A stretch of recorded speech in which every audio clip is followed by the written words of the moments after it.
Halo semuanya, Assalamualaikum warahmatullahi wabarakatuh. Baik lagi sama Nurul. Yes, kita sekarang belajar lagi matematika. Sebelum mulai, mari kita baca doa terlebih dahulu. Doa dimulai.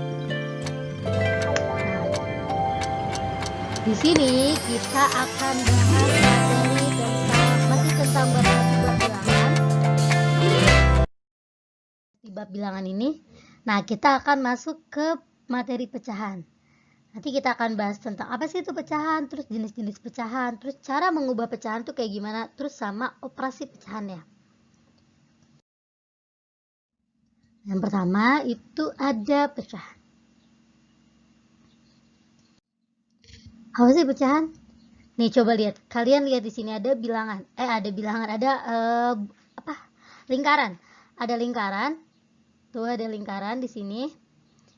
Kalau misalnya suatu lingkaran kita potong, nih, suatu lingkaran kita potong, itu kan berarti kan nggak menjadi satu lingkaran lagi kan, ya kan?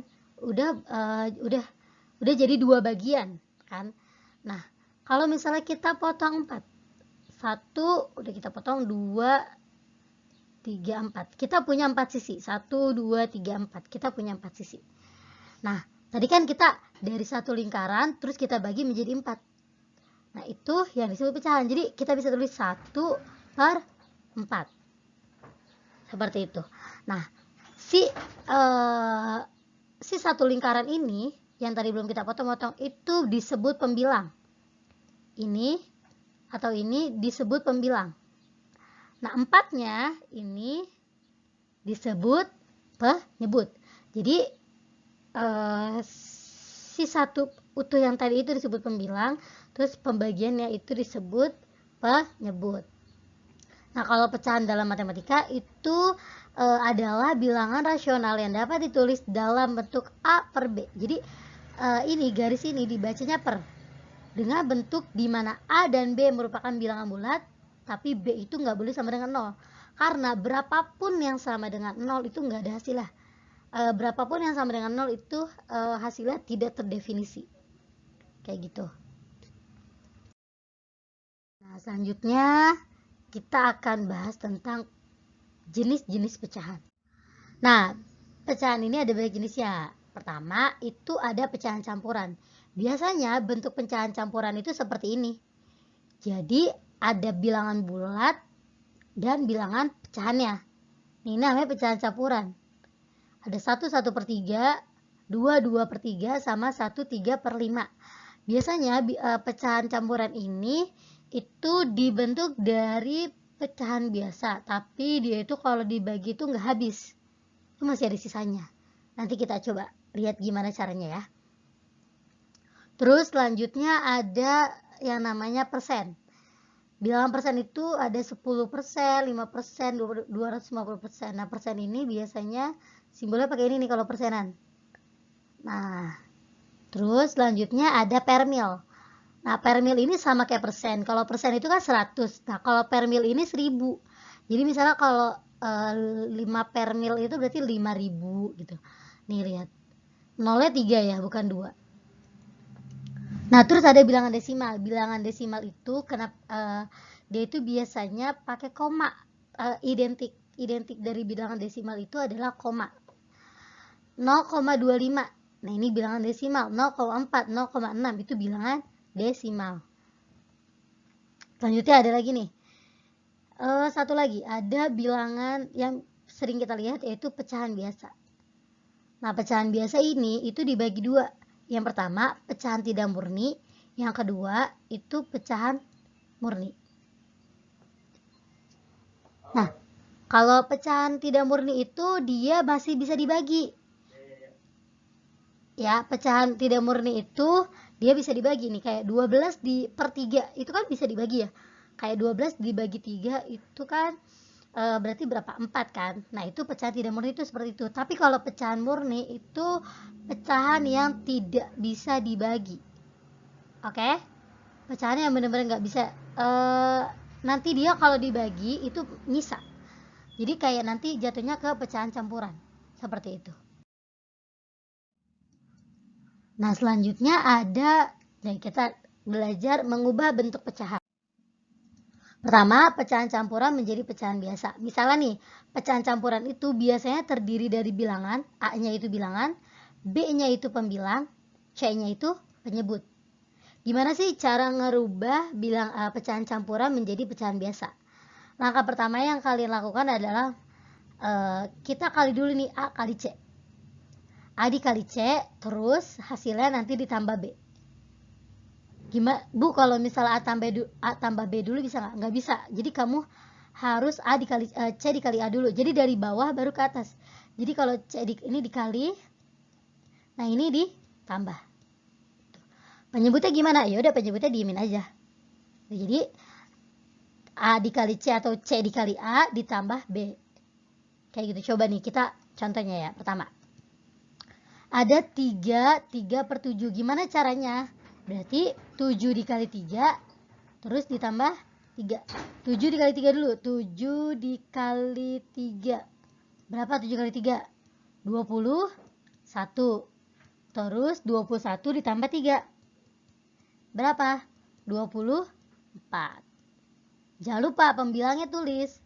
Pembilangnya kita tulis 7.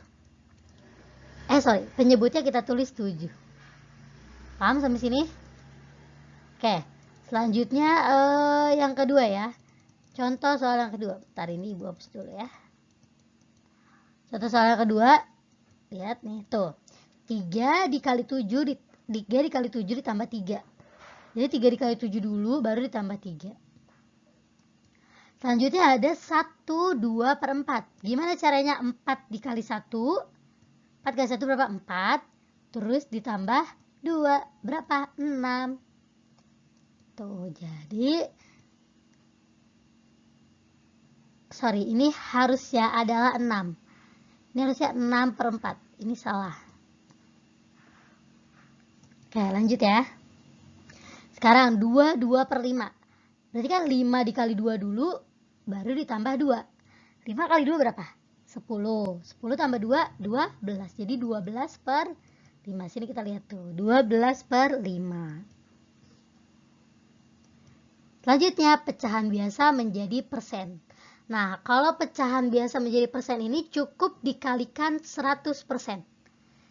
Oke, cukup dikalikan 100%. Misalnya, lihat di sini. Ada 1 per 5 itu dirubah menjadi persen. Gimana caranya? Nah, cukup kalian 1 per 5 dikali persen. Nah, kalau misalnya ini kan bisa dibagi ya, 100%. Itu kan sama aja 100% per 1. Kalau kita rubah ya. Nah, ini bisa nih.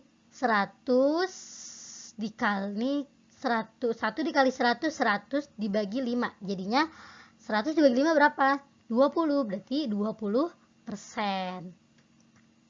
Selanjutnya, pecahan biasa menjadi permil. Nah, pecahan biasa menjadi permil itu biasanya dikali 1000. Perhitungannya sama kayak persen. Tinggal misalnya 1 per 5 berubah jadi permil itu 1 per 5 dikali 1000 permil gitu. Nah, gimana kalau pecahan biasa menjadi desimal? Nah, di sini kita lihat ya. Ada A per B, ada penyebut sama pembilang. Ini pembilang, ini penyebut. Nah, penyebut itu, jadi nanti kalau mau dirubah ke desimal itu dikali 100 dikali 100 per 100, tapi 100-nya itu dibagi dulu sama si penyebutnya. Coba nih kita lihat ya. Nih, 1 per 5 kalau mau dirubah ke desimal gimana caranya? 1 per 5 dikali 100 dibagi 5 per 100 dibagi 5. Jadi dibagi ini dulu nih. Dikali 100 dibagi 5 per 100 dibagi 5. Berapa? 100 dibagi 5 hasilnya berapa? 20. Ya kan? 100 dibagi 5 juga 20. Jadi 1 per 5 dikali 20 per 20. Berapa hasilnya? 20 per 100. Nah, 20 per 100. Kalau cara gampang ya, kita tinggal coret nih. Set. Nah, coret nih nolnya. Nah, karena kalau misalnya koma itu, dia itu kalau di belakang koma, berarti ada 0, dibagi 10. Kalau 1 ada angka ada 1 angka di belakang koma, berarti dibagi 10. Bu, gimana kalau ada 2 angka di belakang koma? Berarti dibagi 100. Nah, karena ini 10, berarti kan hanya ada satu angka di belakang koma ya.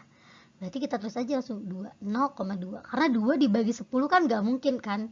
Kalau kita tulis di sini 2 dibagi 10. 10 kan nggak bisa ya. Berarti kita tambahin 0. Kalau tambahin 0 kan berarti sini 0, iya nggak sih? Nah, terus berapa nih? 10 dikali berapa yang menghasilkan 20? 2 ya. 2 di sini 20, hasilnya 0.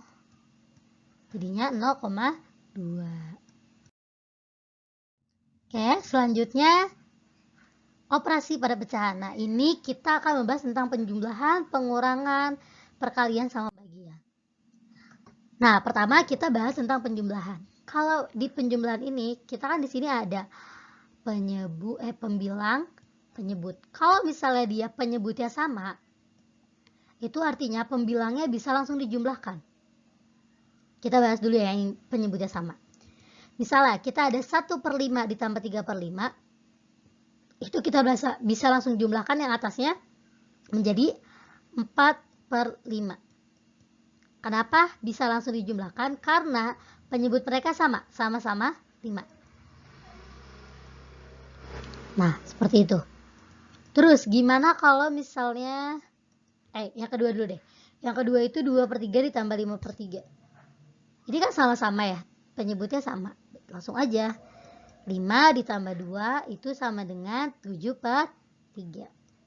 Nah, ini 3. 1/8 ditambah 20/8. Udah langsung aja 1 ditambah 20. Yang bawahnya tetap sama penyebutnya. 1 tambah 20 sama dengan 21/8. Nah, ini gimana jika penyebutnya berbeda? Kalau misalnya penyebutnya berbeda, maka disamakan penyebutnya dengan cara mencari KPK dari penyebut-penyebutnya. Misal 1/5 ditambah 1/3. Gimana nih cara nyarinya? Coba KPK dari 5 dan 3. Berapa? Sini 1. Di sini 5. Terus 3 KPK-nya berapa? 1. Di sini 3. Artinya KPK-nya adalah kan 3 sama 5 ya. Berarti 15. Jadi kita langsung ubah di bawahnya. Nah, kalian cara ngitungnya adalah kan 15 ya, di sini 15. 15 misalnya. Karena dia KPK dari 5 dan 3 15. Nah, cara ngitungnya itu jadi 15 dibagi 5 hasilnya 3. Terus 3 dikali 1. Ingat, kesini dibagi, kesini dikali. Terus 15 dibagi 3, hasilnya kalian langsung tulis ya, jadi pembilangnya itu dia merubah pembilangnya. Nah, 15 dikali 3 kan 5, dikali 1 kan, jadinya 5. Jadi 3/15 ditambah 5/15. Ingat, 15 KPK-nya itu dibagi dulu sama penyebutnya, terus dikalikan dengan pembilangnya. Oke? Jadinya adalah 8/15. Selanjutnya yang nomor 2.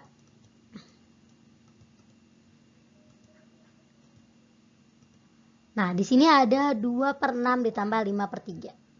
Kalau misalnya di angkanya ini adalah kelipatannya, penyebutnya kan ini beda ya.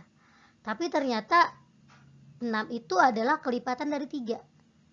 Artinya bisa sama-sama dibagi. KPK-nya, KPK 3 sama 6 berapa? Kan 6 ya, bisa ya. 6 itu bisa langsung dibagi. Jadi kayak tadi di sini 6. Kita tulis 6 dulu. 6 dibagi 6. 1 dikali 2, 2. Jadi 2/6. Terus ditambah 6 dibagi 3 dikali 5. Jadi 6 dibagi penyebut dikali pembilang. Berapa hasilnya? Jadinya 2 tambah 2/6 ditambah 10/6. Jadi 12/6. Nah, yang ketiga, 15/4 ditambah 7/2 ditambah 2/3. Di sini kan ada lumayan banyak ya. Kalian cari KPK-nya nih. KPK-nya KPK dari 4, 2, 3. Atau bilangan yang bisa dibagi ketiganya. Berapa? 12 ya. 12 kan bisa. 12 dibagi 4 bisa, 12 dibagi 2 bisa, 12 dibagi 3 bisa. Jadi kita rubah penyebutnya 12. Oke. Terus 12 dibagi 4, 3. 3 dikali 5, 45. Ditambah 12 dibagi 2 berapa? 6. 6 tambah 7, 6 kali 7, 42. Terus ditambah 12 dikali 3, 4. 4 kali 2, 8. Berapa hasilnya?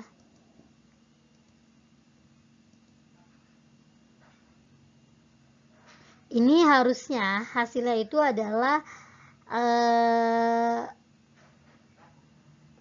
ini salah ya, harusnya itu ini 40, kan 6 kali 7 kan 42, harusnya 42, berarti kan 87, 87 ditambah 8, hasilnya harusnya 95. 95 per 12, sorry ya. Oke, lanjut, itu buat pecahan. Sekarang pengurangan. Pengurangan sama penjumlahan sebenarnya itu konsepnya sama. Kalau dia penyebutnya sama, itu bisa langsung dikurang atau ditambah. Tapi kalau misalnya penyebutnya beda, itu harus mencari KPK-nya dulu. Oke deh, boleh kita contoh nih. 1/5 dikurang 3/5. Langsung aja kayak 1 kurang 3 berapa? Minus 2/5. Jangan lupa penyebutnya juga ditulis. 2/5. 2 dikurang 5/3. Berapa tuh? Minus 3/3. Atau bisa kita tulis minus 1. Sekarang 1/8 dikurang 20/8. Apa hasilnya? 1/20/8. Jadi minus 19/8. Nah ini kita juga cari KPK-nya. Tadi kan udah ada ya. Ini KPK-nya itu adalah 15. 5 sama 3. Coba kalian cari. Ini 15. Jadi kayak tadi. Gimana caranya supaya kalian gak lupa? Jadi 15 itu dibagi sama 5. Terus dikali sama 1. Dibagi, ini dikali. Ini juga 15 dikali sama 3 dibagi sama 1. Oke? Nah ini begitu pun yang nomor 2. 2/6 dikurang 10/6. Sama dengan 2 dikurang 10/6. Sama dengan 8/6. Karena 6 itu kan 6 itu kan kelipatan 3 ya. Nah 15/4 dikurang 7/2 dikurang 2/3. Itu sama kayak tadi kan 4, 2, 3 kan berarti 12 kan penyebutnya, ya KPK-nya. 12 bagi 4 berapa? 3 kali 15, 45. Kayak tadi 45 dikurang 42, 3 ya, 12 dibagi 4 dikurang 8, minus 5. Udah deh. Nah, kalau untuk perkalian itu, kalau konsep perkalian itu adalah pembilang dikali pembilang, penyebut dikali penyebut konsepnya. Jadi misalnya kita punya A per B dikali C per D, berarti A dikali C, B dikali D. Itu konsepnya. Nah, kita lihat di sini A dikali 1 dikali 3 sama 5 dikali 2. Jadi ini penyebut dikali pembilang dikali pembilang, penyebut dikali penyebut. 3/10. Nah ini 2/4 dikali 5/7. Langsung aja penyebut dikali penyebut, pembilang dikali pembilang. Tuh 2/5 per 4/7. Ini juga jadi 20/24. Nah Gibu, gimana kalau misalnya perkalian dengan perkalian tapi kayak tadi tuh kan, kalau misalnya ke persen itu kan kalian dikali 100 aja ya. Nah ini kalian C-nya itu bisa kita anggap C per 1. Pokoknya semua yang dikali yang per 1 itu kan hasilnya kan sama aja ya. Misalnya 2/1 berarti hasilnya kan 2. 2 dibagi 1 itu kan hasilnya 2. Nah di sini kan 1/5 dikali 10. Kalau misalnya langsung itu kalian bisa 1 dikali 10. Jadi 10/5. Ini tinggal dikali aja 10/5. 10/5 bisa nggak dibagi? Bisa. Berapa hasilnya? Kita lihat hasil berapa? 2. Nah, begitupun kalau misalnya kalian mau pakai cara ibu yang dirubah dulu ke pecahan.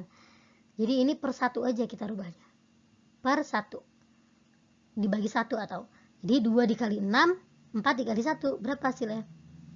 2 kali 12 per 4. Begitupun juga ini 15, 1 per 3 dikali 15 adalah 1 per 5. Nah, 15 per 3. Sekarang pembagian. Nah, kalau pembagian itu konsepnya beda. Jadi pembagian itu di pecahan yang pertama 1 per A per B itu dibagi sama pecahan yang kedua nih. Nah, tapi di pecahan yang kedua itu dia dibalik.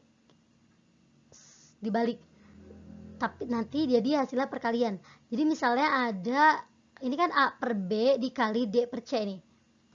Jadinya misalnya nih, kan 1 per 5 dibagi 1 per 3. Nah, 3-nya pindah ke atas, 1-nya pindah ke bawah. Penyebutnya menjadi pembilang, pembilangnya jadi penyebut. Gitu. Jadi 1 per 5 dikali 3 per 1. Itu kalau konsep pembagian. Sekarang 2 per 6 dikali 3 per 5. 2 per 6 dibagi 5 per 3. Artinya kan 2 dikali 3, 6 dikali 5. Gitu kan. Jadi 2 dikali 3 berapa? 6. 6 dikali 5 berapa? 30. Selanjutnya 5 per 4 dibagi 7 per 2 dikali 2 per 3. Nah, ini gimana Bu kalau misalnya ada 2 kayak gini? Nah, ini kan perkalian ya. Ini juga perkali. Ini kan juga kalau dirubah jadi perkalian langsung aja. Ini semuanya dikali berarti kan 5 per 4. Cuma si pecahan yang ini aja kan jadi 2 per 7 dibalik. Jadi dikali 2 per 3. Langsung aja kita kali semuanya. 5 dikali 2 dikali 2 per 4 dikali 7 dikali 7. Hasilnya 20 per 84. Seperti itu. Oke, selesai. Alhamdulillahirrahmanirrahim. Oke, alhamdulillah materinya udah selesai untuk bab 1 bilangan. Jangan lupa tugasnya dikerjain ya abis ini. Terus semoga apa yang tadi dipelajarin itu bermanfaat buat kalian, dan semoga aja kalian bisa paham dengan apa yang Ibu jelasin. Kalau misalnya ada yang mau ditanyakan, bisa langsung kita di Google Classroom, kita langsung diskusi di sana, atau bisa langsung chat ke WA Ibu. Oke, sekian dari Ibu. Billahi taufik wa hidayah. Wassalamualaikum warahmatullahi wabarakatuh.